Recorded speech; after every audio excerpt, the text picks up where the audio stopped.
எல்லாரும் சொல்லுவோம். கர்த்தர் அவருடைய வசனத்தை கொண்டு என்னோடு பேசுகிறார். கர்த்தருடைய வசனங்கள் என் கால்களுக்கு தீபமும் என் பாதைக்கு வெளிச்சமா இருக்கிறது. இன்னொரு முறை சொல்லுவோம். தேவன் அவருடைய வசனங்களை கொண்டு என்னோடு பேசுகிறார்.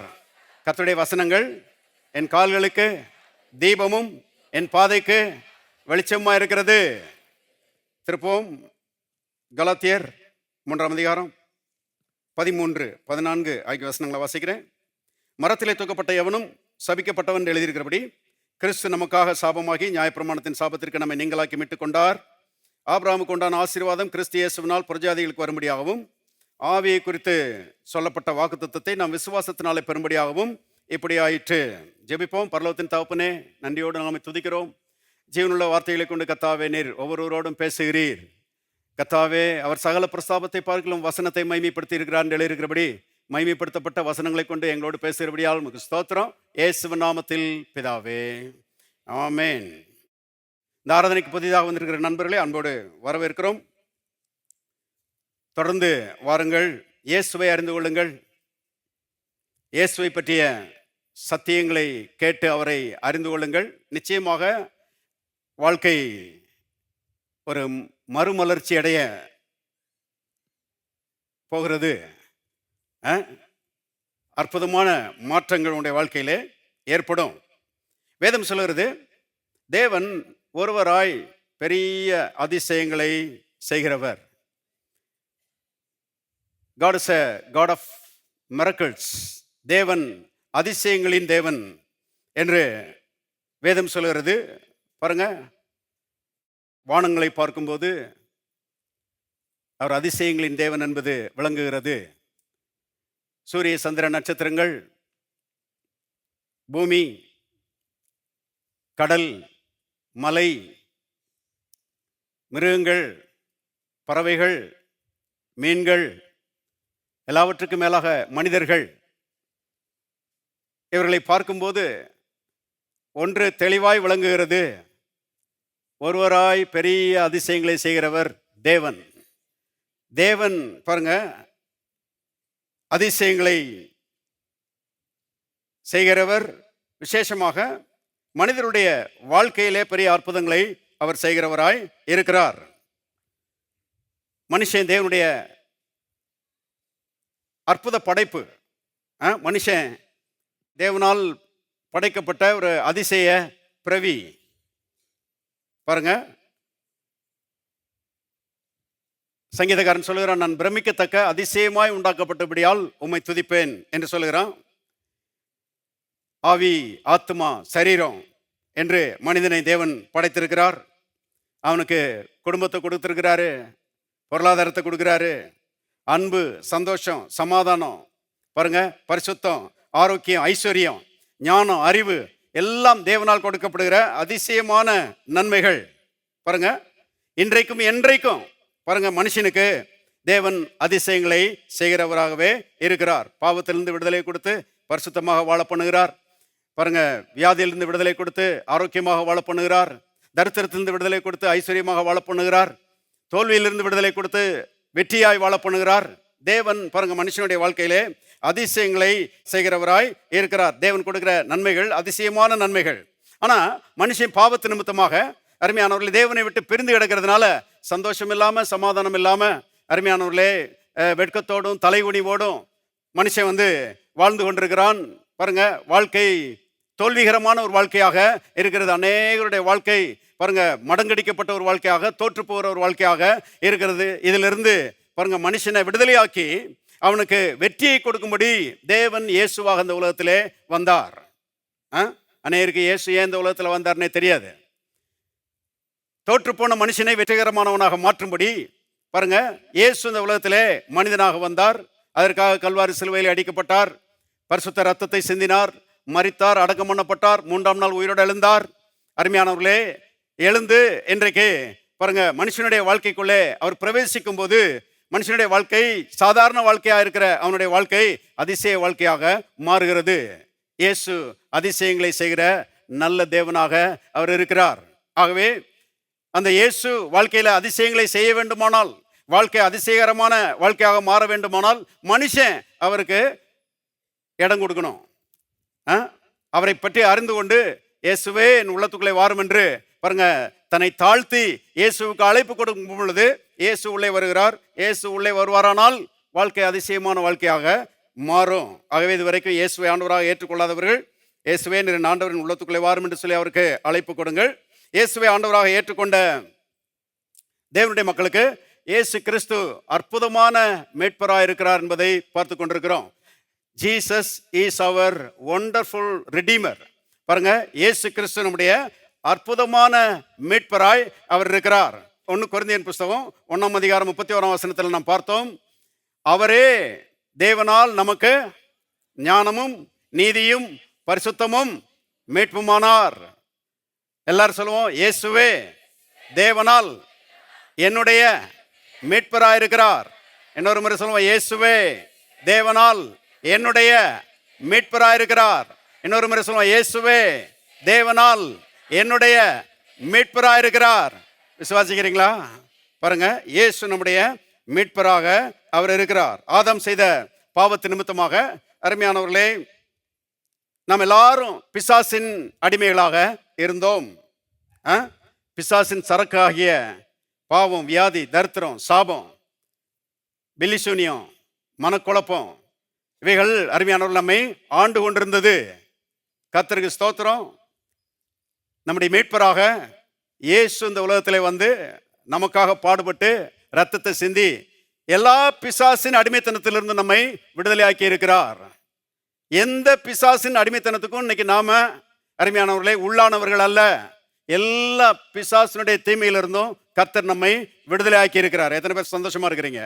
நம்மை மீட்டெடுத்திருக்கிறார். நாம் அருமையானவர்களே இயேசுவினாலே பரிபூர்ணமாக மீட்கப்பட்டவர்கள். எதனாலே நம்மை மீட்டெடுத்தார்? அருமையானவர்களே, கல்வாரி சிலுவையில அவர் சிந்தின ரத்தத்தினாலே, அவருடைய பரிசுத்த ரத்தத்தினாலே நம்மை பாருங்க எல்லா பிசாசின் அடிமைத்தனத்திலிருந்தும் கர்த்தர் மீட்டெடுத்திருக்கிறார். பாருங்க, நம்ம ஜெபம் கிடையாது, நம்ம உபவாசம் கிடையாது, நம்முடைய கண்ணீர் கிடையாது, நம்முடைய தியாகம் கிடையாது. இன்னைக்கு நிறைய ஆவிக்குரியவங்களுக்கு கூட இது வழங்க மாட்டேங்குது. பாருங்க, நம்முடைய கெட்டிக்காரத்தனத்தினால நாம் மீட்கப்படவில்லை. இயேசு நமக்காக கல்வாரி சிலுவையிலே பாடுபட்டபடினாலே நாம் மீட்கப்பட்டிருக்கிறோம். பிசாசுடைய கரத்திலிருந்து மீட்கப்பட்டிருக்கிறோம். இந்த அறிவு வரும் பொழுது அருமையானவர்களே, மெய்யான தாழ்மை நம்மை வந்து மூடிக்கொள்கிறது. கிறிஸ்து இயேசு சிலுவையிலே பட்ட பாடுகளை மனுஷன் அறிந்து கொள்ளும் போது பாருங்க, மனிதன் தன்னை தாழ்த்துகிறவனாக மாறிவிடுகிறான். வீணான பெருமையெல்லாம் ஓடி போகிறது. அருமையானவர்களே, மனுஷன் தேவனை குறித்து மேன்மை பாராட்டுகிறவனாக மாறிவிடுகிறான். பாருங்க, இந்த தாழ்மை இது ரொம்ப ரொம்ப முக்கியம். பாருங்க, கிறிஸ்தவ ஜீவியத்தில் மெய்யான தாழ்மை. எல்லாரும் சொல்லுவோம், மெய்யான தாழ்மை. மாயமான தாழ்மை கிடையாது. பாருங்க, மெய்யான தாழ்மை என்றால் என்னன்னா, சுயத்தை சிங்காசனத்திலிருந்து இறக்கி வச்சுட்டு ராஜாதி ராஜாவாகி இயேசுவை உள்ளத்தின் சிங்காசனத்திலே ஏற்றி வைத்திருப்பது. அதுதான் பாருங்க மெய்யான தாழ்மை. அப்படிப்பட்ட மனுஷன் அருமையானவர்களே கர்த்தரை குறித்து மேன்மை பாராட்டுகிறான். கிறிஸ்து எனக்காகப்பட்ட பாடுகளினாலே, கிறிஸ்து எனக்காக கொடுத்த கிரயத்தினாலே, கிறிஸ்து எனக்காக சிந்தின ரத்தத்தினாலே நான் மீட்கப்பட்டிருக்கிறேன். கிறிஸ்துவுக்கு ஸ்தோத்திரம், கிறிஸ்துவின் நாமம் மகிமைப்படுவதாக என்று பாருங்க கிறிஸ்துவை குறித்து மேன்மை பாராட்டுகிறவனாக மாறிவிடுகிறான். அருமையானவர்களே, பாருங்க லூக்கா 18ஆம் அதிகாரத்தில் நம்ம வாசிக்கிறோம். 2 பேர் ஜெபம் பண்ண போனாங்களாம். அதுல ஒருத்தன் பரிசேயன், ஒருத்தன் ஆயக்காரன். இந்த பரிசேயன் ரொம்ப பெருமையா ஜெபம் பண்றான். பாருங்க, நான் வந்து பரிகாரர், அநியாயக்காரர், அக்கிரமக்காரர், விபச்சாரக்காரர் ஆகிய மற்ற மனுஷர்கள் போலவும் இந்த ஆயக்காரனை போலவும் இராதனால் உண்மை ஸ்தோத்திரிக்கிறேன்னு சொல்லி தன்னுடைய பெருமைகளை கத்தட்ட அவுத்து விடுறான். ஆனா ஆயக்காரன் பாருங்க, தூரத்தில் நின்று தன் கண்களையும் வானத்துக்கு ஏறெடுக்க துணியாமல் தன் மார்பிலை அடித்துக்கொண்டு, தேவனே பாவியாயி என் மேல் கிருபையாயிரும் என்று அவன் ஜெபிக்கிறான். கவனிங்க, ஒருத்தன் பெருமையில ஜெபிக்கிறான், ஒருத்தன் தாழ்மையோடு ஜெபிக்கிறான். வேதத்தில் நான் வாசிக்கிறோம் அருமையானவர்களே, பெருமையோடு ஜெபித்தவனுக்கு ஒன்றும் கிடைக்கல. ஆனால் தாழ்மையோடு ஜெபித்தவனுக்கு பாருங்க, அவன் நீதியை வாங்கிட்டு வீட்டுக்கு போனான்னு சொல்லி நாம் வேதத்திலே வாசிக்கிறோம். பெருமை உள்ளவர்களுக்கு தேவன் எதிர்த்து நிற்கிறார், தாழ்மை உள்ளவர்களுக்கோ தேவன் கிருபை அளிக்கிறார். அருமையானவர்களே, ஆகவே எப்போதும் கிறிஸ்துவை குறித்து நம் மேன்மை பாராட்டுகிறவர்களாக இருக்கும்படி வேதம் நமக்கு போதிக்கிறது. அப்போஸ்தலன் பவுல் ஒரு இடத்துல சொல்கிறாரு, அப்போஸ்தலர் 20ஆம் அதிகாரத்துல, மிகுந்த தாழ்மையோடும் கண்ணீரோடும் நான் தேவனை சேவித்தேன் என்று சொல்கிறாரு. அந்த ஆளு தான் அருமையால் இருக்கிறதுல பெரிய ஊழியக்காரனா இருந்தாரு. எவ்வளவு ஒரு மனுஷன் தன்னை தாழ்த்துகிறானோ அவ்வளவு தூரம் அவன் தேவனால் உயர்த்தப்படுகிறான். எவ்வளவு தூரம் ஒரு மனுஷன் தன்னை தாழ்த்தி தேவனை மகிமைப்படுத்துகிறானோ அல்லது தேவனை குறித்து மேன்மை பாராட்டுகிறானோ அவனை தேவன் உயர்த்துகிறவராய் இருக்கிறார். சிலர் ரதங்களை குறித்தும் சிலர் குதிரைகளை குறித்தும் மேன்மை பாராட்டுகிறார்கள். நாங்களோ எங்கள் தேவனாகிய கர்த்தருடைய நாமத்தை குறித்தே மேன்மை பாராட்டுகிறோம். அவர்கள் முறிந்து விழுந்தார்கள், நாங்களோ எழுந்து நிமிர்ந்து நிற்கிறோம். ஆமென். பாருங்க, தேவனை குறித்து மேன்மை பாராட்டுகிற மக்களாய் அருமையானவர்கள் நாம் இருக்க வேண்டும் என்று கர்த்தர் விரும்புகிறார்.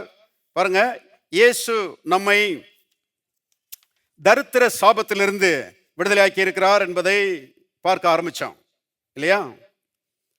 எல்லாரும் சொல்லுவோம், இயேசு என்னை தரித்திர சாபத்திலிருந்து விடுதலையாக்கி இருக்கிறார். ரொம்ப அற்புதமான ஒரு சத்தியம் பாருங்க. இயேசு கிறிஸ்து இந்த உலகத்தில் வந்தபோது தம் வளர்ந்த ஊராகிய நாசரேத்துக்கு வர்றாரு. வந்து அங்கே ஜெப ஆலயத்திலே பாருங்க அவர் பிரசங்கம் பண்ண ஆரம்பிக்கிறாரு. பிரசங்கம் பண்ண ஆரம்பித்த போது அவர் இவ்விதமாக வேத பகுதியை வாசித்தார் என்று லூக்கா 4ஆம் அதிகாரத்தில் நாம் வாசிக்கிறோம். திருப்போம், லூக்கா சுவிசேஷம் 4ஆம் அதிகாரம் 16 பாருங்க. தம் வளர்ந்த ஊராகிய நாசரேத்துக்கு அவர் வந்து தம்முடைய வழக்கத்தின்படியே ஓய்வு நாளில் ஜெபாலயத்தில் பிரவேசித்து வாசிக்க எழுந்து நின்றார். அப்பொழுது ஏசாயா தீர்க்கதரிசியின் புஸ்தகம் அவரிடத்தில் கொடுக்கப்பட்டது. அவர் புஸ்தகத்தை விரித்த போது, கர்த்தருடைய ஆவியானவர் என்மேல் இருக்கிறார், தரித்திரருக்கு சுவிசேஷத்தை பிரசங்கிக்கும்படி என்னை அபிஷேகம் பண்ணினார். இருதயம் நறுங்குண்டவர்களை குணமாக்கவும், சிறைப்பட்டவர்களுக்கு விடுதலையும், குருடருக்கு பார்வையை பிரசித்தப்படுத்தவும், நொறுங்குண்டவர்களை விடுதலையாக்கவும், கர்த்தருடைய அனுகிரக வருஷத்தை பிரசித்தப்படுத்தவும் என்னை அனுப்பினார் என்று எழுதியிருக்கிற இடத்தை அவர் கண்டார். கவனிங்க, இந்த வசனத்துல சுகத்தை பற்றி பின்னால்தான் பேசுறாரு, பாவத்திலிருந்து விடுதலை பற்றி பின்னால்தான் பேசுறாரு. ஆனா முதலாவது எண்ணத்தை பற்றி பேசுறாரு பாருங்க. கர்த்தருடைய ஆவியானவர் என் மேல் இருக்கிறார். எல்லாரும் சேர்ந்து வாசிங்க. தரித்திரருக்கு சுவிசேஷத்தை பிரசங்கிக்கும்படி என்னை அபிஷேகம் பண்ணினார். தேவனுடைய பிள்ளைகளை கவனிங்க, எது இயேசுனுடைய மனதிலே பிரதானமான இடத்துல இருக்கிறது என்பதை கவனிக்க வேண்டியதா இருக்கிறது. கவனிக்கணும், சத்தியத்தை நல்ல ஆழமா கவனிக்கணும். பாவத்திலிருந்து விடுதலை பற்றி அப்புறம் தான் பேசுறாரு. சிறையிருப்பிலிருந்து விடுதலை கொடுக்கறதுக்கு வந்தேன், இருதயம் நறுங்குண்டவர்களை குணமாக்க வந்தேன்னு சொல்லி சுகத்தை பற்றி அப்புறம் தான் பேசுறாரு. ஆனா முதலாவது தரித்திரருக்கு சுவிசேஷத்தை பிரசங்கிக்கும்படி என்னை அனுப்பினார் என்று இயேசு சொல்லுகிறதை நாம் பார்க்கிறோம். ஏன் இது முதலாவது குறிப்பிடப்படுகிறது அப்படின்னு கேட்டீங்கன்னா, இது ஒரு பொல்லாத தீமை. பாருங்க, தரித்திர சாபம் ஒரு பொல்லாத தீமை என்பதை தெரிந்து கொள்ளுங்கள். தரித்திரம் சமுதாயத்தில் மிகப்பெரிய பிரச்சனை என்பதை யாராவது மறுக்க முடியுமா? இன்னைக்கு திருடர்கள், கொள்ளையடிக்கிறவர்கள், ஏமாற்றுகிறவர்கள் சமுதாயத்தில் ரொம்ப பெருகி போயிருக்கிறாங்க. அன்னைக்கு பேப்பர்ல ஒரு நியூஸ் பார்த்தேன் பாருங்க. ஒரு திருடன் ஒரு இன்ஸ்பெக்டர்கிட்ட ஃபோன்ல பேசி, நயவஞ்சகமாக பேசி பாருங்க, அவருடைய கார்டுல இருந்து ஓடிபி அவர்கிட்ட வாங்கி 80,000 ரூபாயே எடுத்துட்டான். பாருங்க, இன்ஸ்பெக்டர்கிட்டே எடுத்துட்டான் திருட்டு போய். கவனிங்க, ஏன் இப்படி திருடுறது, கொள்ளையடிக்கிறது இதெல்லாம் சமுதாயத்தில் பெருகி போய் கிடக்குதுன்னா தரித்திரம் தாண்டவம் ஆடுது. அதுதான் காரணம், வேற காரணம் கிடையாது இல்லையா? பாருங்க, எல்லாருக்கும் எல்லாம் இருந்துச்சுன்னா யாரு திருட போறா, யாரு கொள்ளையடிக்க போறா? வேண்டியது இல்லையே. கவனிங்கள், இன்னைக்கு குடும்பங்களில் கூட சண்டை. ஏன் சண்டைன்னா பணம் இல்லாத சண்டை, பணம் இல்லாததுனால சண்டை. பாத்திரத்தை எடுத்து ஒருத்தருக்கு ஒருத்தர் அடிச்சுக்கிறாங்க.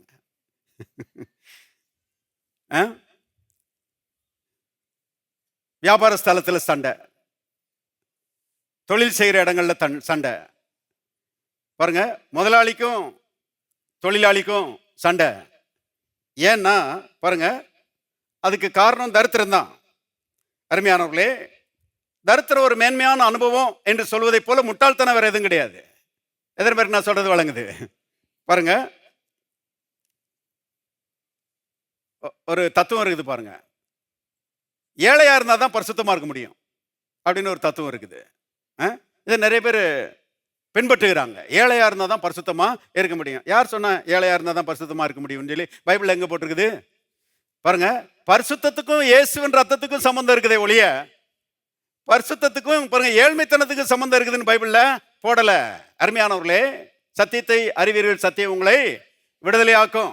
ஏழைகளோ பணக்காரங்களோ அவங்க இயேசுவின் ரத்தத்தை விசுவாசிக்கிறவர்களா இருந்தால் அவர்கள் பரிசுத்தமாய் வாழ்வார்கள். அப்ப பாருங்க, ஏழையா இருந்தா தான் பரிசுத்தமா இருப்பது தப்பு. அது பிசாசுடைய பொய். தேவனுடைய பிள்ளைகளே, ஆகவே தரித்திரம் ஒரு பொல்லாத தீமை. இதை கர்த்தர் பார்த்தாரு. இதை ஒழிச்சு கட்டினாதான் குடும்பங்களை பிரச்சனையிலிருந்து விடுதலையாக்க முடியும் அப்படின்னு சொல்லி பாருங்க கர்த்தர் கண்டார். ஆகவே அருமையானவர்களே, பாவத்துக்கும் வியாதிக்கும் மட்டுமல்ல தரித்திரத்துக்கும் நிவாரணம் பண்ணும்படியாக இயேசு கல்வாரி சிலுவையிலே தொங்கினார். ஆண்டவருக்கு அல்லேலூயா சொல்லுவோம். சத்தமா, இன்னும் சத்தமா. பாருங்க, இயேசு கல்வாரி சிலுவையில பாவத்துக்கு நிவாரணம் பண்ணது மட்டுமல்ல, வியாதிக்கு நிவாரணம் பண்ணது மட்டுமல்ல, தரித்திரத்துக்கு என்ன செய்திருக்கிறாரு? நிவாரணம் பண்ணியிருக்கிறாரு. இந்த மூணுமே பொல்லாத தீமை தான். Equally evil. பாருங்க, சமமாக தீமையான காரியங்கள் என்பதை தெரிந்து கொள்ளுங்கள்.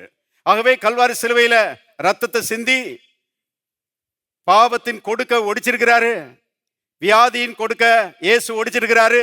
அது மட்டுமல்ல, தரித்திரத்தின் கொடுக்கையும் இயேசு நினைச்சிருக்கிறாரு, ஒடிச்சிருக்கிறாரு.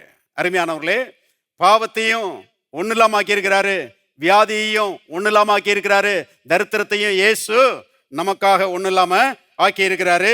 இதை புரிந்து கொண்ட மனுஷன், ஆண்டவரே என்னை தரித்திரத்திலிருந்து விடுதலையாக்குங்கப்பான்னு சொல்லி அப்படி ஜெபிக்க மாட்டான்.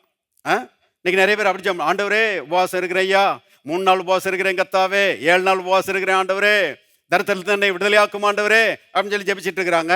கர்த்தர் சொல்றார், கண்ணை திறந்து பாரு, சிலுவையை பாரு, சிலுவையிலே பண்ணப்பட்ட நிவாரணத்தை பாரு, சத்தியத்தை பாரு. விடுதலை ஆக்கிட்டேன், தரித்திரத்திலிருந்து உன்னைய விடுதலை ஆக்கிட்டேன். முடிந்ததுன்னு என்னைக்கு சொன்னாரோ அன்னைக்கே தரித்திரத்தின் ஆளுகை முடிந்து விட்டது. இது புரிந்து கொண்ட மனுஷன் அவன் சொல்லுகிறான், நான் இனிமே தரித்திரனா இருக்க போறது கிடையாது. இருக்கிறீங்களா? பாருங்க, கெனத் கோப்லன்ற ஒரு பிரசங்கர் இருக்கிறார் பாருங்க, அமெரிக்காவில். பாருங்க, கொடிய தரித்திரத்திலிருந்து வந்தவர் அவர். ஆனா ரட்சிக்கப்பட்டு சத்தியத்தை வாசித்து, அருமையானவர்களே, கர்த்தர் தரித்திரத்துக்கு நிவாரணம் பண்ணி இருக்கிறார் என்பதை கண்டுபிடிச்ச மாத்திரத்துல அவர் உள்ளத்துக்குள்ள ஒரு தீர்மானம் எடுத்தாராம். பாருங்க, ஒன்றும் இல்லை வாழ்க்கையில, ஆனா உள்ளத்துக்குள்ள ஒரு தீர்மானம் எடுத்தேன், நான் இந்த உலகத்துல இனிமே தரித்திரமா வாழ போறது கிடையாது. கர்த்தர் என் தரித்திரத்தை சிலுவையில சுமந்து தீர்த்திருக்கிறாரு. அவரும் சுமந்து தீர்த்து நானும் தரித்திரனா இருந்தேன்னா அதுல அர்த்தமே கிடையாது. இருக்கிறீங்களா? எத்தனை பேருக்கு வழங்குது நான் சொல்றது? அருமையானவர்களே,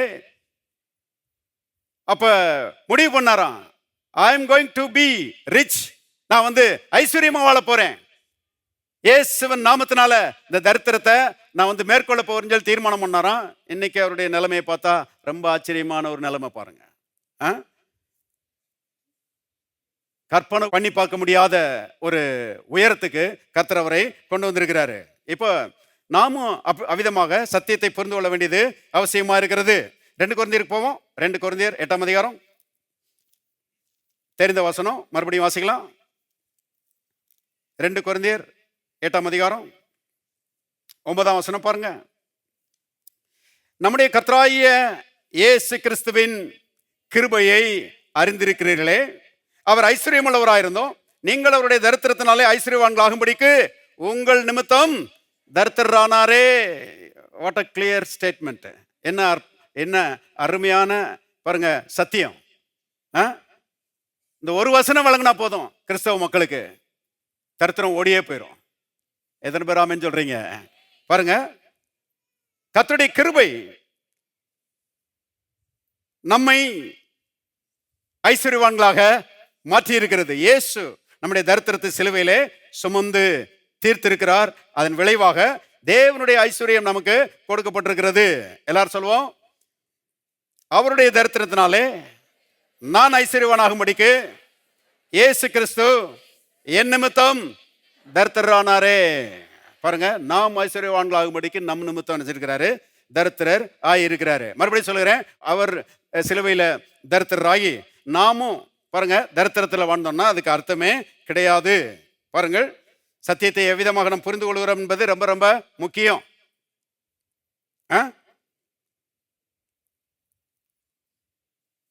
பாவத்தை சிலுவையில் சுமந்து தீர்த்துட்டாரு. அதை நிறைய பேர் நல்லா விசுவாசிக்கிறாங்க, ஏற்றுக்கொள்கிறாங்க, பிடிச்சிக்கிறாங்க. கர்த்தருக்கு ஸ்தோத்திரம்.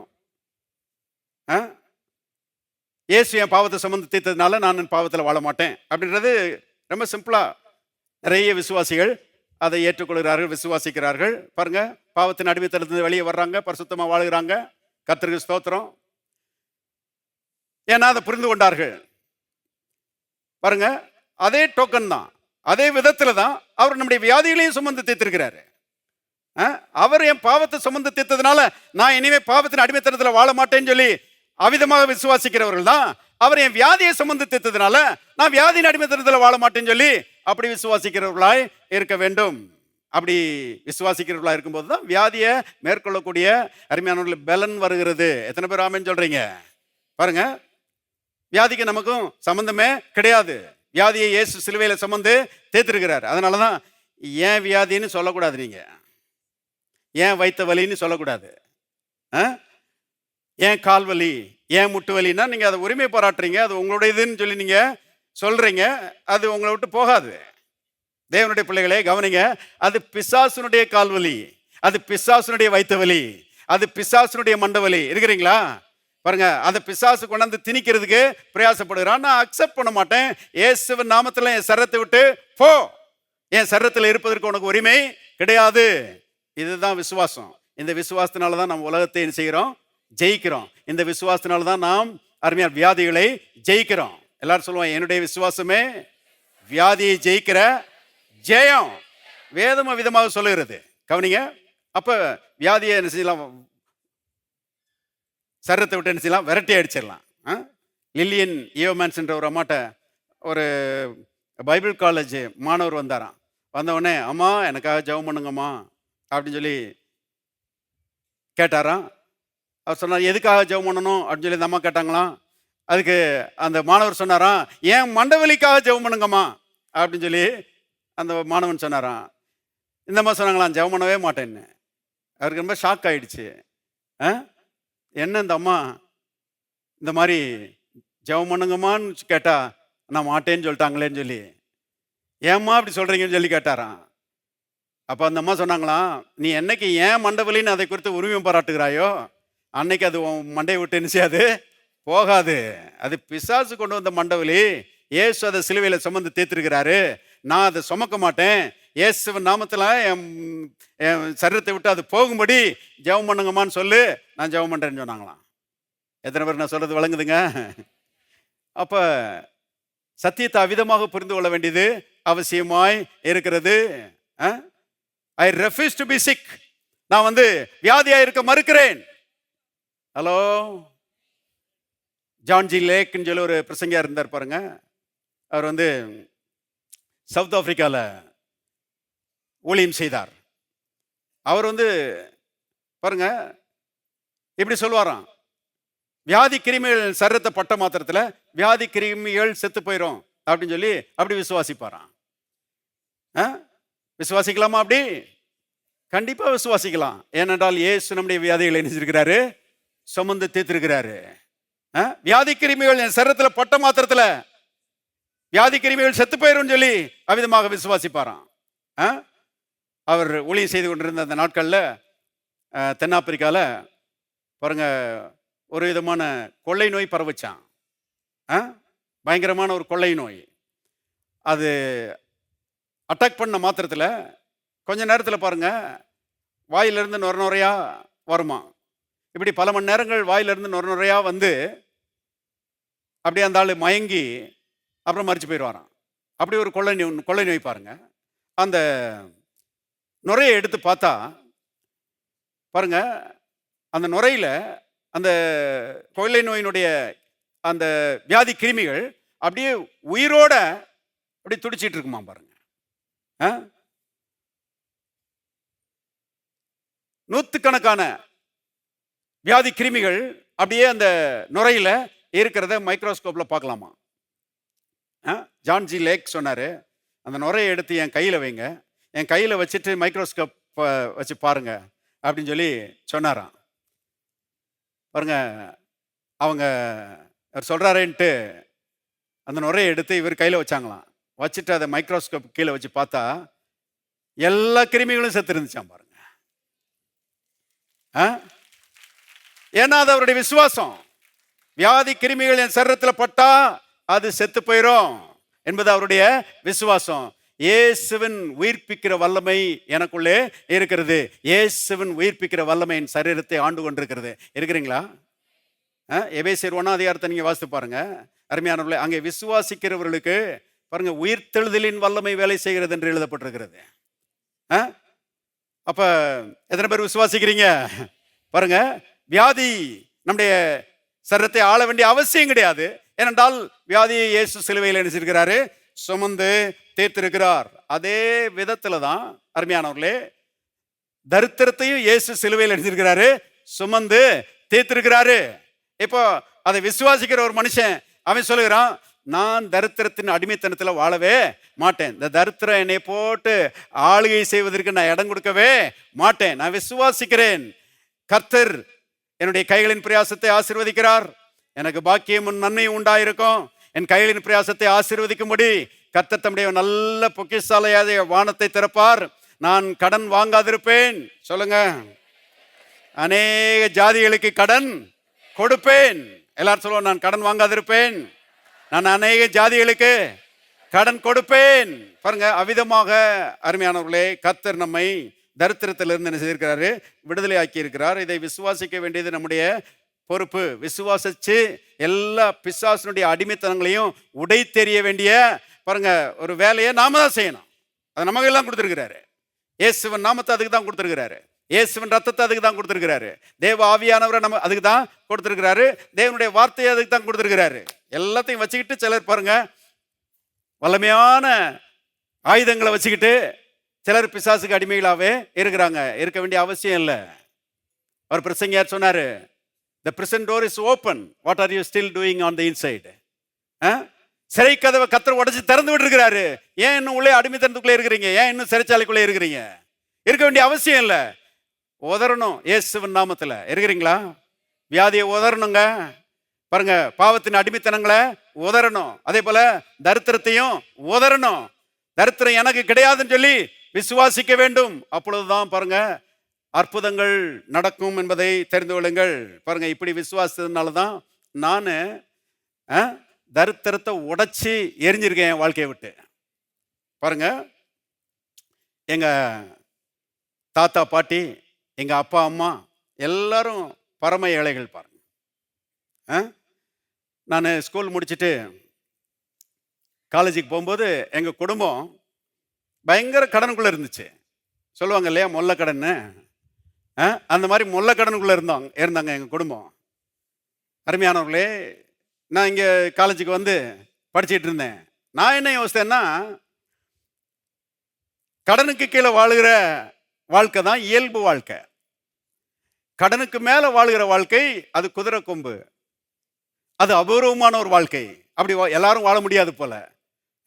எல்லாரும் கடனுக்கு கீழே தான் வாழ முடியும் போல. நம்மளும் நம்ம குடும்பமும் அப்படிதான் செய்கிறது, வாழுகிறது அப்படின்னு சொல்லி நான் யோசிச்சுக்கிட்டேன். அது ஒரு இயல்பு வாழ்க்கை போல அப்படின்னு யோசிச்சுக்கிட்டேன். ஒருத்தர் இப்படியே சொன்னார், இந்தியாவே கடனுக்குள்ளே இருக்கும்போது நாம் எப்படிங்க கடனை விட்டு மேலே வர முடியும் அப்படின்னு சொல்லி சொல்றாரு. ஏன்னா அவர் மைண்டில் அப்படி யோசிக்கிறாரு. நானும் அப்படிதான் யோசிச்சுட்டு இருந்தேன். நல்ல வேலை பாருங்க, ஜீவ வார்த்தை ஆலயத்துக்கு வந்து சேர்ந்தேன் நான். ஜீவ வார்த்தை ஆலயத்துக்கு வந்து சேர்ந்தேன். அருமையானவர்களே, பெரிய பாஸ்டருடைய பிரசங்கத்தை கேட்டேன். தரித்திரம் ஒரு சாபம். அந்த சாபத்தை இயேசு கல்வாரி சிலுவையில சுமந்து தீர்த்திருக்கிறாரு. அந்த அடிமைத்தனத்தை இயேசு கல்வாரி சிலுவையில நொறுக்கி தள்ளிட்டாரு. நீ அந்த தரித்திர சாபத்துக்கு கீழே வாழ வேண்டிய அவசியம் கிடையாது. கர்த்தருடைய நாமத்தினால நீ வந்து ஐஸ்வர்யவனாக மாறலாம் என்று சொல்லி பெரிய பாஸ்டர் வந்து என்ன செஞ்சாங்க, சொல்லி கொடுத்தாங்க. கர்த்தருக்கு ஸ்தோத்திரம்.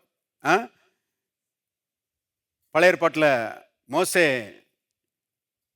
வெண்கல சர்ப்பத்தை தூக்கி பிடிச்சானா. பாம்பினால் கடிக்கப்பட்டவர்கள் நோக்கி பார்க்கலாம் அப்படின்னு சொல்லி தேவன் மோசையின் மூலமா சொன்னார். நோக்கி பார்த்தவர்கள் எல்லாரும் பிழைத்துக் கொண்டார்கள் இல்லையா? பாம்பினால் கடிக்கப்பட்டவர்கள், வெண்கல சர்ப்பத்தை நோக்கி பார்த்தவர்கள் எல்லாரும் பிழைத்துக் கொண்டார்கள். அந்த மாதிரி பாருங்க, நம்முடைய பெரிய பாஸ்டர் கல்வாரி சத்தியத்தை தூக்கி பிடிச்சிக்கிட்டே இருந்தாங்க. அதை பார்த்த அநேக மதுரை மக்கள் பிழைத்துக் கொண்டார்கள். அதுல நானும் ஒரு ஆளு. பாருங்க, இயேசு என்னுடைய தரித்திரத்தை சுமந்து தீர்த்து விட்டார், தரித்திரம் எனக்கு கிடையாது என்று விசுவாசிக்க ஆரம்பித்தேன். அருமையானவர்களே, வாலிபனா இருந்தபோது எங்க குடும்பம் இந்த அடிமைத்தனத்துக்கு கீழே இருக்கக்கூடாது ஆண்டவரேன்றது என்னுடைய ஜெபம், என்னுடைய விசுவாசம், என்னுடைய அறிக்கை அருமையான விதமாக இருந்தது. உடனே பெரிய மாற்றங்கள் ஏற்படவில்லை. ஆனா படிப்படியா அருமையானவர்களே பெரிய மாற்றங்கள் வாழ்க்கையிலே ஏற்பட்டு விட்டது.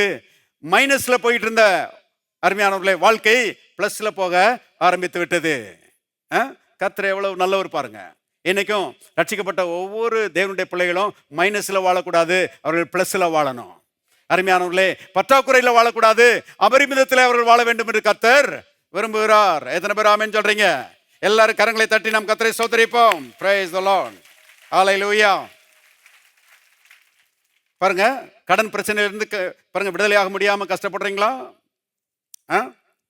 உங்களுக்கு அதான் நான் பேசிட்டு இருக்கிறேன். கடன்ல இருந்து அருமையானவர்களே அதை உடைத்து அதிலிருந்து வெளியே வரும்படி கர்த்தருடைய அபிஷேகம் பாருங்க உங்களுக்கு உதவி செய்ய வல்லமையுள்ளதா இருக்கிறது. இப்போ தீர்மானம் எடுத்து அதுல இருந்து வெளியே வருவதற்கு நீங்க வந்து விசுவாசித்து அறிக்கை செய்வீர்களானால் மகத்தான அற்புதம் நடப்பதை நீங்கள் காண்பீர்கள். கர்த்தர் கடனை என்ன செய்யறாரு? வெறுக்கிறாரு. கடன் ஒரு அடிமைத்தனம் என்பது அவருக்கு நல்லா தெரியும். இந்த அடிமைத்தனத்துக்கு கீழே தம்முடைய பிள்ளைகள் வாழக்கூடாது என்பது அவருடைய ஆசை, அவருடைய விருப்பம்.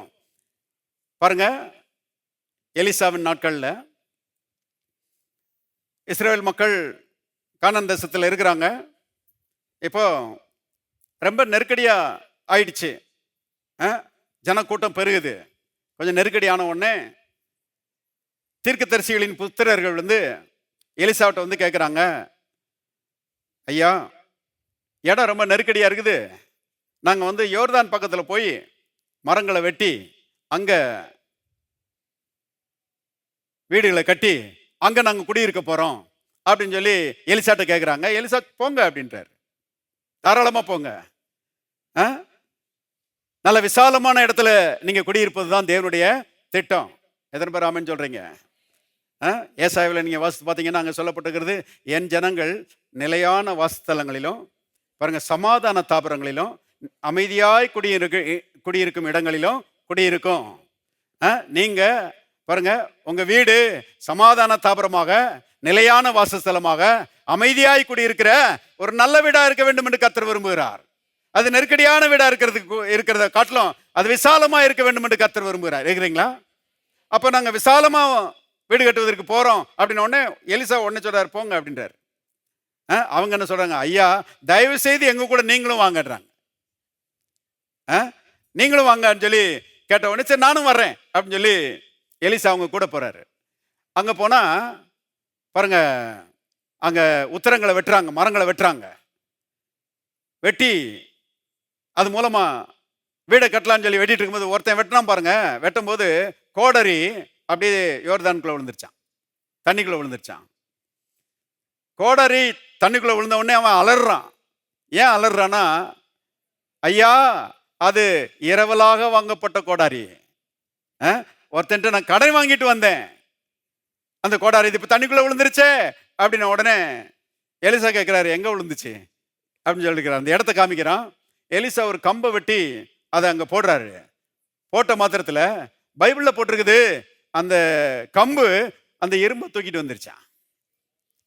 இரும்பை கர்த்தர் மிதக்க பண்ணினார் எழுதப்பட்டிருக்கிறது. அருமையானவர்களே, நடக்காத காரியத்தை கர்த்தர் நடப்பிப்பார் என்பதை தெரிந்து கொள்ளுங்க. ஒரு ஆள் கேட்டாரு, அது எப்படிங்க இரும்பு மிதக்கும்னாரு. நான் சொல்றேன், பூமியே மிதந்துட்டு தான் இருக்குது. பூமியையும் கோலங்களையும் தொங்க விட்டவருக்கு ஒரு இரும்பை மிதக்க பண்றது பெரிய விஷயமா? நான் கேட்கிறேன். அவராலே கூடாத அதிசயமான காரியம் ஒன்றுமில்லை. அருமையானவர்களே, கடன் தீர்வதற்காக கர்த்தர் பாருங்க இயற்கைக்கு அப்பாற்பட்ட ஒரு அற்புதத்தை அங்க செய்ததை நாம் பார்க்கிறோம். அந்த அந்த கோடரி அப்படி மிதக்குது. எலிசா சொல்றாரு, கையை நீட்டி எடுத்துக்கப்பா அப்படிங்கிறாரு. அவன் கையை நீட்டி எடுத்துக்கொண்டான் எழுதப்பட்டிருக்கிறது. ஆகவே அருமையானவர்களே, கடனின் அடிமைத்தனத்தில் தேவனுடைய பிள்ளைகள் வாழ்வது தேவனுடைய சித்தமே கிடையாது. தேவனுடைய பிள்ளைகள் கடனிலிருந்து விடுதலை ஆகி அவர்கள் ஐஸ்வர்யமாய் வாழ வேண்டும் என்பது தேவனுடைய மாறாத சித்தம். இப்ப போவோம். கலாத்தியர் 3:14. கலாத்தியர் 3:14 பாருங்க. ஆபிரகாமுக்கு உண்டான ஆசீர்வாதம் கிறிஸ்து இயேசுவினால் புறஜாதிகளுக்கு வரும்படியாகவும், ஆவியை குறித்து சொல்லப்பட்ட வாக்குத்தத்தத்தை நம் விசுவாசத்தினாலே பெறும்படியாகவும் இப்படி ஆயிற்று. எல்லாரும் சொல்லுவோம், ஆபிரகாமுக்கு உண்டான ஆசீர்வாதம். இந்த ஆபிரகாமை பாருங்க விசுவாசிகளுக்கு கர்த்தர் மாதிரியா வச்சிருக்கிறார். என்ன சொல்ல வர்றாரு ஆண்டவர்? இந்த ஆபிரகாமை ஆசீர்வதிச்ச மாதிரியே உன்னை ஆசீர்வதிப்பேன், இந்த ஆபிரகாமை ஆசீர்வதிச்ச மாதிரியே உன்னை ஆசீர்வதிப்பதற்காக கல்வாரி சிலுவையில் நான் உனக்காக பாடுபட்டிருக்கிறேன் என்று கர்த்தர் சொல்கிறார்.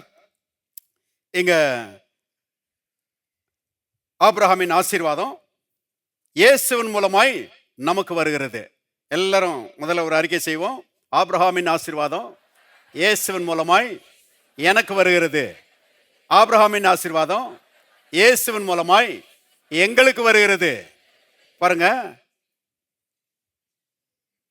இப்போ ஆபிரகாமை கர்த்தர் விதமாக ஆசீர்வதித்தார். திருப்புங்க ஆதியாகமத்தின் புஸ்தகம் 24 ஆதியாகமம் 24 1 பாருங்க. ஆபிரகாம் வயது சென்று முதிர்ந்தவனானான். கர்த்தர் ஆபிரகாமை சகல காரியங்களிலும் ஆசீர்வதித்து வந்தார். எல்லாரும் சொல்லுவாங்க, சகல காரியங்களிலும் ஆசீர்வதித்து வந்தார். ஆவி, ஆத்மா, சரீரம், குடும்பம், பொருளாதாரம் எல்லாவற்றையும் சகல காரியங்களினா வேதம் சொல்கிறது in every way, in every aspect, அதாவது வாழ்க்கையின் எல்லா அம்சங்களையும் ஆசீர்வதிச்சாராம். நம்முடைய தேவன் பாருங்க வாழ்க்கையின் எல்லா அம்சங்களையும் ஆசீர்வதிக்கிறவர். இருக்கிறீங்களா?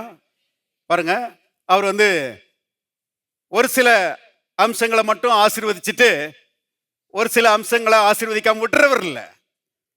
அருமையானவர்களே, சகல காரியங்களிலும் ஆசீர்வதிக்கிறவர். மறுபடியும் சொல்லுகிறேன், ஆவிக்குரிய ஆசீர்வாதத்தை தருகிறவர், மனதுக்கு அடுத்த ஆசீர்வாதத்தை தருகிறவர், சரீரத்துக்கு அடுத்த ஆசீர்வாதத்தை தருகிறவர், குடும்பத்துக்கு அடுத்த ஆசீர்வாதத்தை தருகிறவர், கைகளின் பிரயாசம் பொருளாதாரத்துக்கு அடுத்த ஆசீர்வாதங்களை தருகிறவர், சமுதாயத்தில் தேவனுடைய பிள்ளைகள் வாழ்ந்திருக்கும்படி அப்புறங்க அப்படிப்பட்ட ஆசீர்வாதங்களையும் கர்த்தர் தருகிறவராய் இருக்கிறார். சகல காரியங்களிலும் ஆசீர்வதித்தார் என்று நாம் பார்க்கிறோம். பாருங்க, சில நன்மைகளை கொடுத்துட்டு சில நன்மைகளை பிடிச்சு வச்சுக்கிறவர் அவர் கிடையாது. எல்லா நன்மைகளையும் ஏராளமாய் தருகிறவர் நம்முடைய தேவன். கர்த்தரை பற்றிய உயர்ந்த எண்ணங்கள் பாருங்க நம்மை ஆட்கொள்ள வேண்டியது மிக அவசியமாய் இருக்கிறது. ஒருத்தர் சொன்னார் பாருங்க, கர்த்தர் உனக்கு ஒரு சில நன்மைகளை மட்டும்தான் கொடுப்பாரு, எல்லாத்தையும் கொடுத்தாருன்னா நீ கெட்டு போயிடுவ. ஒரு சில நன்மைகள் இருந்து மற்றவங்கள்லாம் நீ கஷ்டப்பட்டாதான் நீ ஒழுங்கா இருப்ப. இப்படியே சொல்றாரு ஒருத்தர்.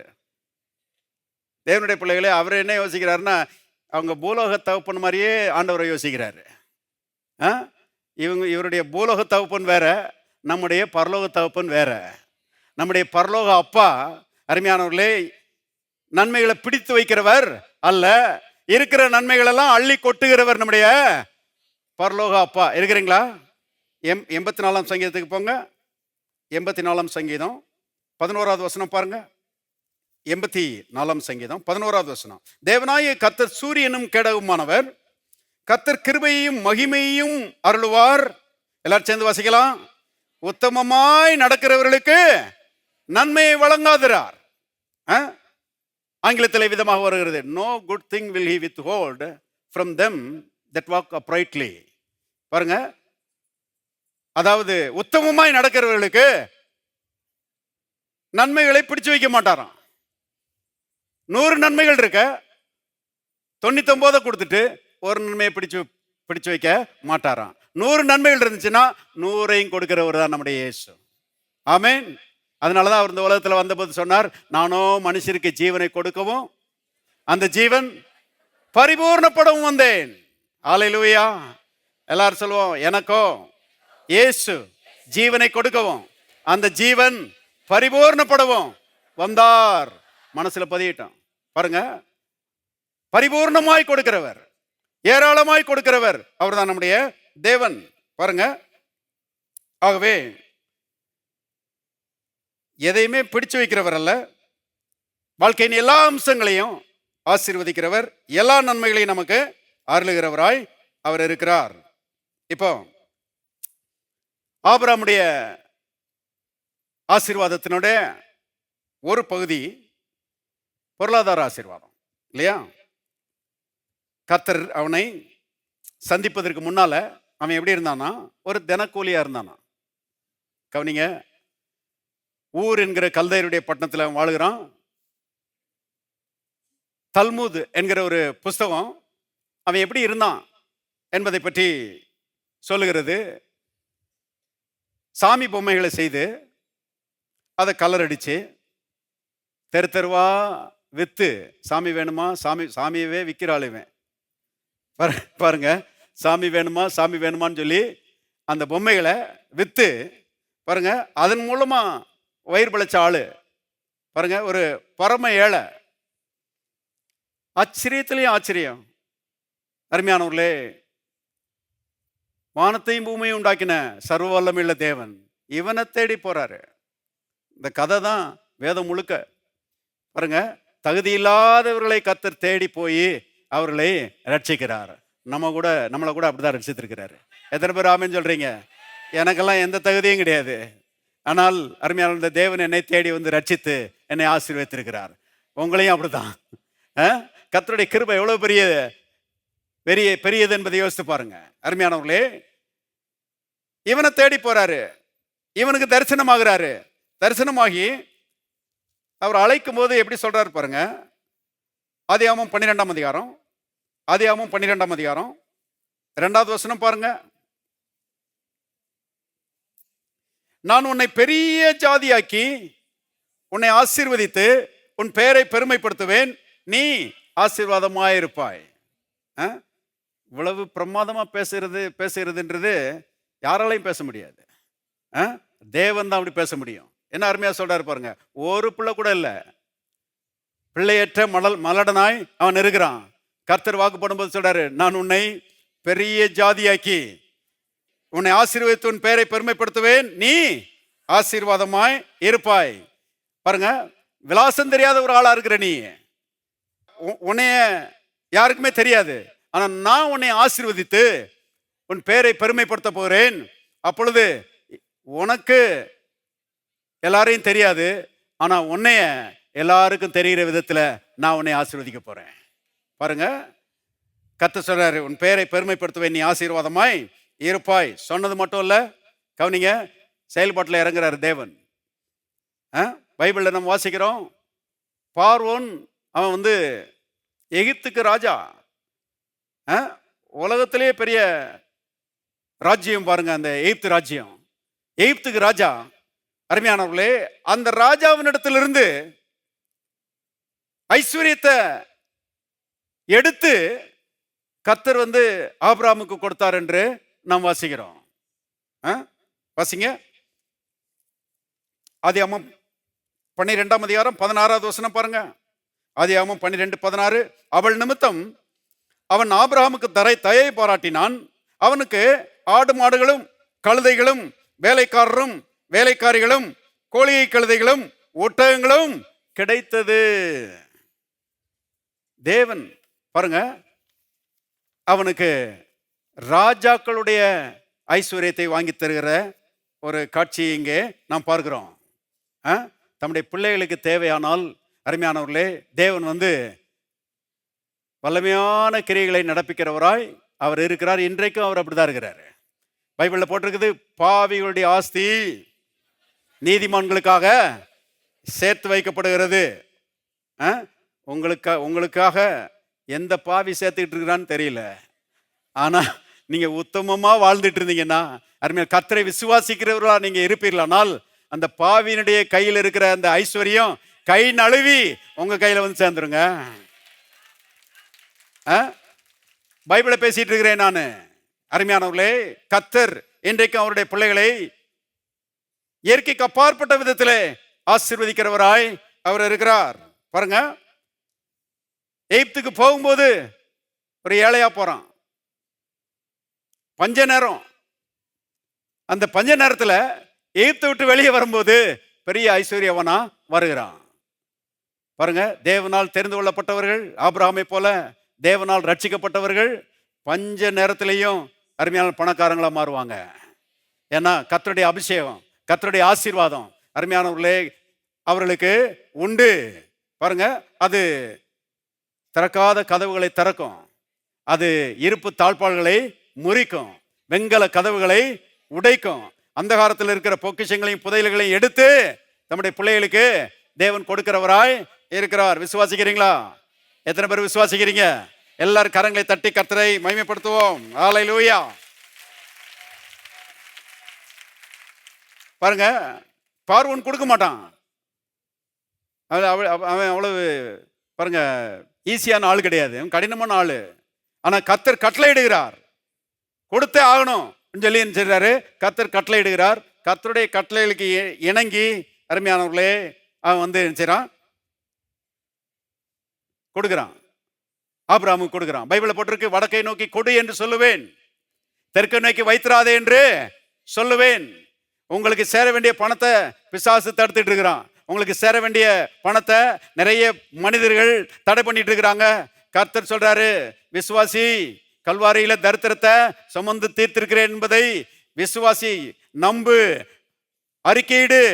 அப்பொழுது நான் வடக்கை நோக்கி கொடு என்று சொல்லுவேன், தெற்கை நோக்கி வைத்திராதே என்று சொல்லுவேன். கர்த்தர் சொன்னார்னா வேதத்தில் எழுதப்பட்டிருக்கிறது, அவர் சொல்ல ஆகும், அவர் கட்டளையிட நிற்கும்.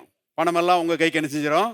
வந்துடும். தடைப்பட்ட பணங்கள்லாம் உங்க கைக்கு வரும் என்பதை தெரிந்து கொள்ளுங்கள் அருமையானவர்களே.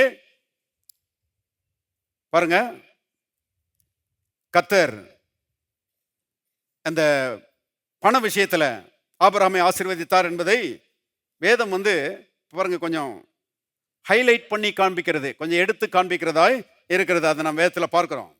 சீக்கிரமாக சில குறிப்புகளை நான் சொல்ல விரும்புகிறேன்.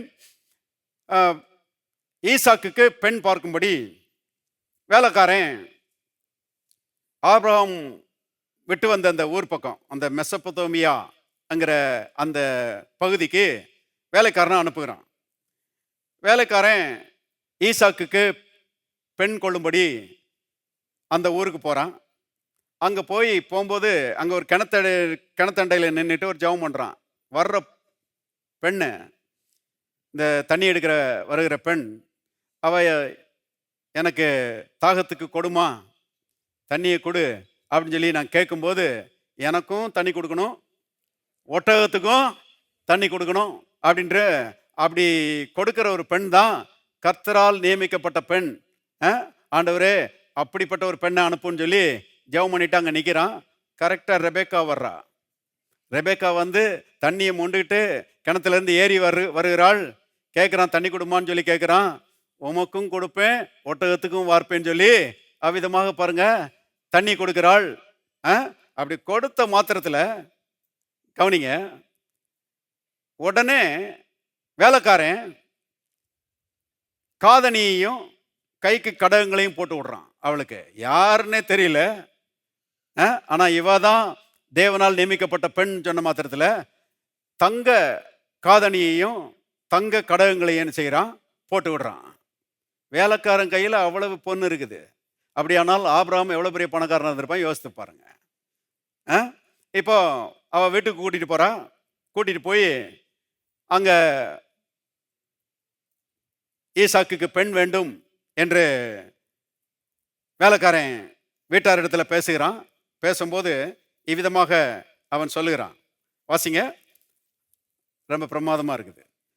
ஆதியாகமத்தின் புஸ்தகம் 24ஆம் அதிகாரம், ஆதியாகமம் 24 34வது வசனம் பாருங்க. அப்பொழுது அவன், நான் ஆபிரகாமுடைய ஊழியக்காரன், கர்த்தர் என் எஜமானை, எல்லாரும் சேர்ந்து வாசிங்க, மிகவும் ஆசீர்வதித்திருக்கிறார். அவர் சீமானாயிருக்கிறார். கர்த்தர் அவருக்கு ஆடு மாடுகளையும் வெள்ளியையும் பொன்னையும் வேலைக்காரரையும் வேலைக்காரிகளையும் ஒட்டகங்களையும் கழுதைகளையும் கொடுத்திருக்கிறார். என் எஜமானுடைய மனைவியாகிய சாராள் முதிர் வயதான போது என் எஜமானுக்கு ஒரு குமாரனை பெற்றாள். அவர் தமக்கு உண்டான யாவையும் அவனுக்கு கொடுத்திருக்கிறார். பாருங்க, நல்ல கவனிங்க. பெண் வீட்டார் இடத்துல போய்,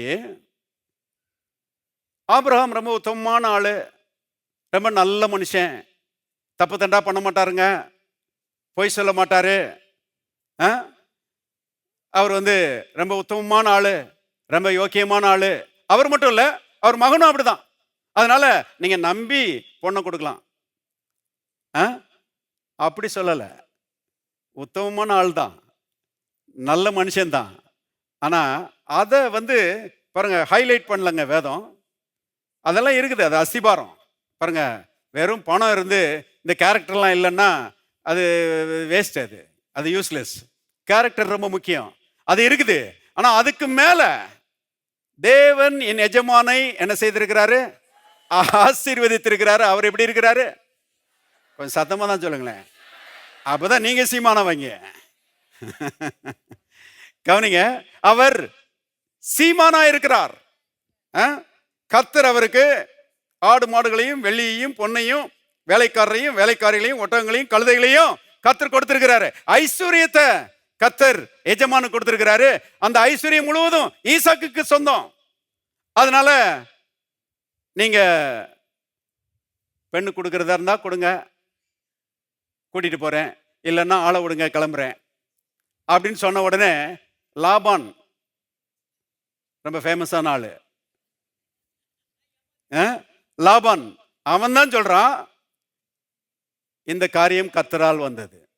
அவனுக்கு கர்த்தரை பற்றியே தெரியாது, ஆனா அவன் சொல்றான் இந்த காரியம் கர்த்தரால் வந்தது அப்படிங்கிறான்.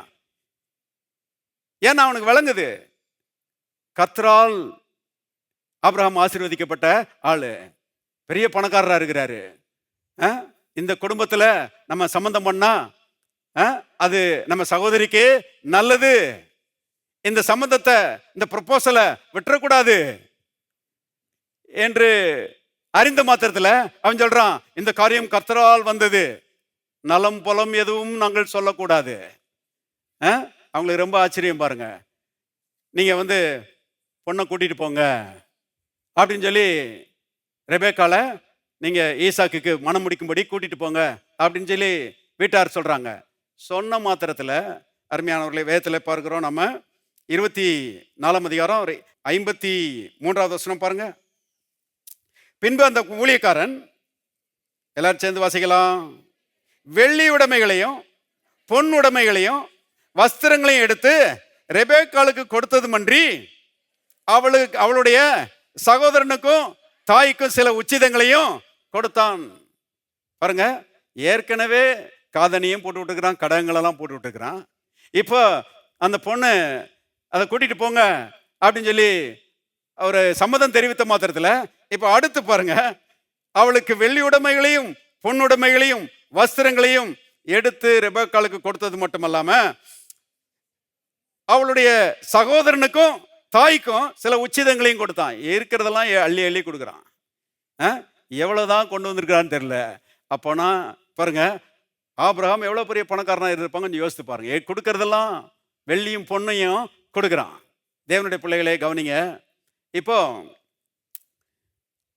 சரி, ரெபேக்காள்கிட்ட கேட்டுருவோம், அவ வர்றாளான்னு. ஏன்னா அவ முக்கியம் இல்லையா? அப்படின்னு சொல்லிட்டு இப்போ பாருங்க, ரெபேக்காள்கிட்ட கேட்குறாங்க. 58வது வசனம் பாருங்க. ரெபேக்காளை அழைத்து, நீ இந்த மனிதனோட கூட போகிறாயா என்று கேட்டார்கள். அவள் போகிறேன் என்றாள். போக மாட்டேன்னா சொல்ல போறா? யோசித்து பாருங்க அருமையானவர்களே. ஏன்னா ஆசீர்வதிக்கப்பட்ட ஒரு குடும்பத்தோட தொடர்பு கொள்ள போகிறோம், இணைய போகிறோம்.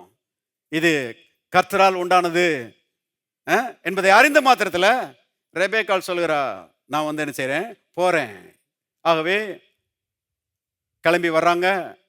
பாருங்க, ஈசாக்கோடு திருமணம் நடக்கிறது. திருமணத்துக்கு எந்த தடையும் இல்லை.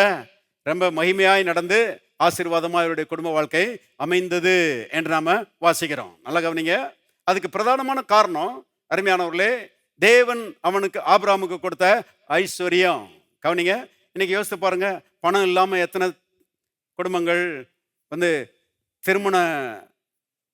திருமணம் முடிச்சு கொடுக்க முடியல, பிள்ளைகளை திருமணத்தில் கொடுக்க முடியல. ஏன்னா பணத்தடைகள், அருமையானவர்களே, குறைவு, பற்றாக்குறை, கஷ்டப்படுறாங்க. தேவனுடைய பிள்ளைகளை கவனிங்க, ஆண்டவருடைய பிள்ளைகளுடைய குடும்பங்கள்ல அருமையானவர்களே, திருமணம் வரும்போது அங்கே பணத்தடையே இருக்கக்கூடாது என்று கர்த்தர் விரும்புகிறார். எத்தனை பேர் ஆமென் சொல்றீங்க? பாருங்க, கர்த்தர் ஏராளமானவர், தாராளமானவர், விசுவாசிக்க வேண்டும்.